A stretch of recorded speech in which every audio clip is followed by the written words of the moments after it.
And while the visual record is going on, I'm going to try to narrate a little bit of it. This is John Ransom. Right now we're in Sam Bennett's father's pickup truck, and I'm trying to make a record of the course so people will be able to see what we were doing back then in 1958. On this particular day, we ran at Forked River Airport. It was a grass runway. We couldn't go near that. We ran alongside the runway and back through the little wooded area at the end. I shudder to think of what some of the autocrossers of today would say if they had to run their cars on something like this. I'm going to try my best to identify cars and people, but you have to realize we're working with 50-some-year-old film and memory of a lot of more years than that. I'm going to do the best I can for you.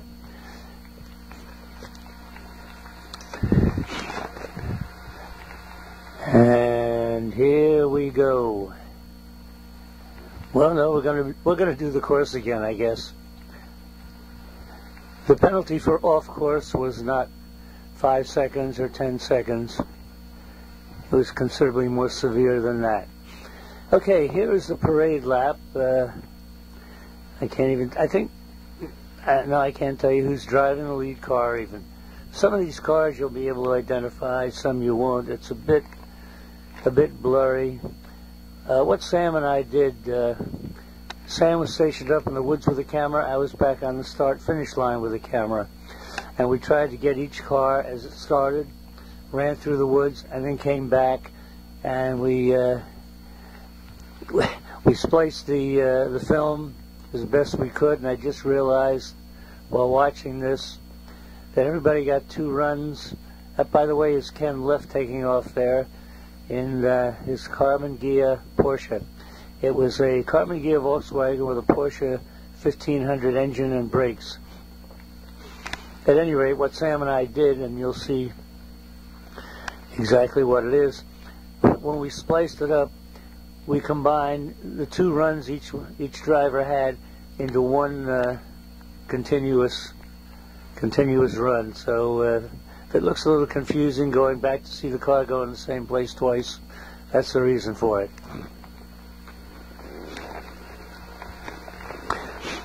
Ken did a pretty good job of staying out of the woods. Matter of fact, he's still doing it here. We had a lot of fun at this. Everybody ran, everybody competed, everybody had a good time. We had 4 clubs in the area at the time, and I don't know whether all 4 of them were represented here this day, but in many events, all 4 clubs in the area would compete. All right, Ken, you're finished. There's Handsome Harry Brand, and in the famous green Simca. Harry had been involved in cars, I guess, since the early 1930s when he drove an L29 Cord front-wheel drive roadster. This particular car came off the used car lot at Mo Freibaum's Monmouth Motors. Harry was selling cars there at the time, and eventually I think Harry adopted the car because we got a lot of mileage in it. Harry was a very valuable asset to the club all the time he belonged.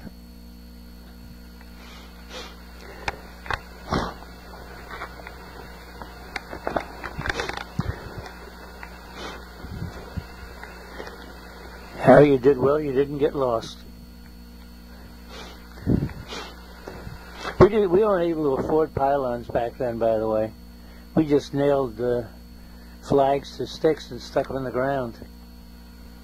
Okay, this is Peter Arnold. Pete was the founder of Wing and Bonnet back in 1952. A very fine driver,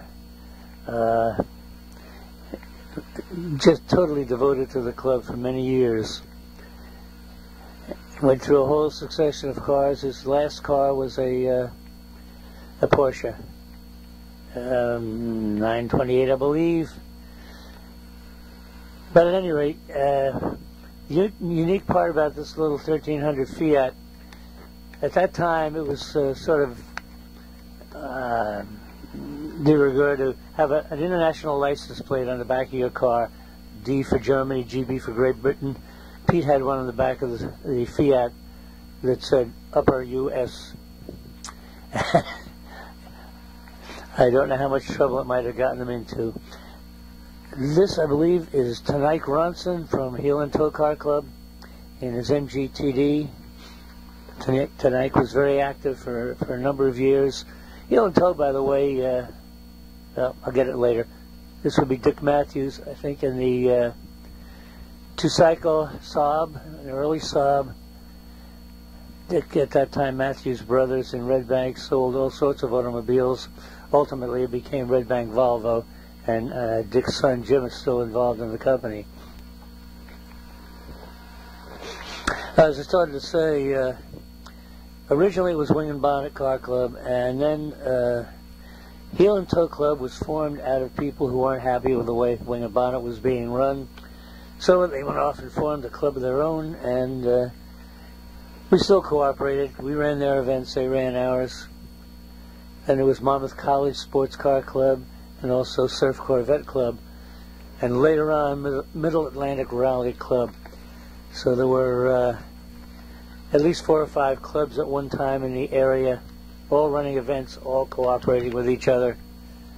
This is Bill Buff, a young Bill Buff. It's in his 750cc Fiat. This, I believe, is just before Bill went off to the Porsche Technical School in Germany, where he became the first American to go through Porsche's technical school. Wound up driving a factory Porsche in Europe for a year, won a couple of major races with it. I cannot tell you who this is. The car, I believe, is a Ford Zodiac, which was an upscale English Ford. I've racked my brain. I've talked to Ken Leff, who's the only other one around who would remember, and neither one of us can come up with a name of the fellow that owned it.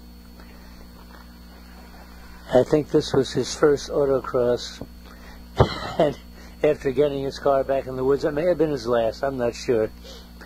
Wing